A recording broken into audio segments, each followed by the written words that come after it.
কখনো কাচের তৈরি পোশাক, কখনো তারের তৈরি পোশাক, কখনো বা ব্লেড দিয়ে তৈরি পোশাক পরে দৃষ্টি আকর্ষণ করেছেন।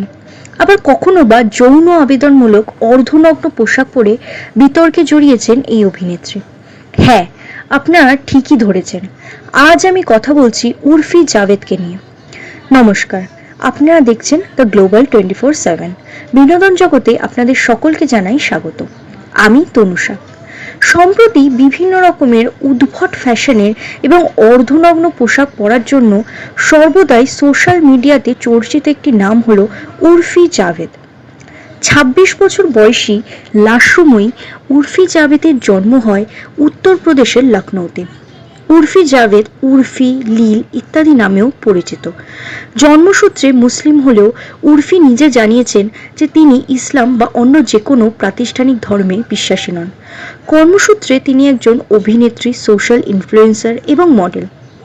বেশ কিছু সিরিয়াল, ছবি এবং পাঞ্জাবি গানের অ্যালবামে এখনও অবধি কাজ করেছেন। তবে উর্ফি জাভেদ এখন সোশ্যাল মিডিয়া সেন্সেশন। পর্দায় হাতে গোনা কয়েকটা কাজ করলেও তিনি সর্বদাই এখন চর্চায় রয়েছেন, এবং যার বেশিরভাগেরই কারণ তার খোলামেলা পোশাকে তার আকর্ষক শরীরের প্রদর্শন।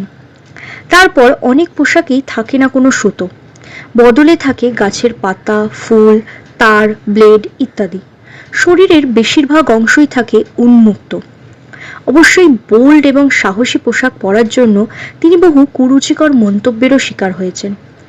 আইনি ঝামেলাতে জড়ানোর জন্য সর্বদাই শিরোনামে থেকেছেন উর্ফি।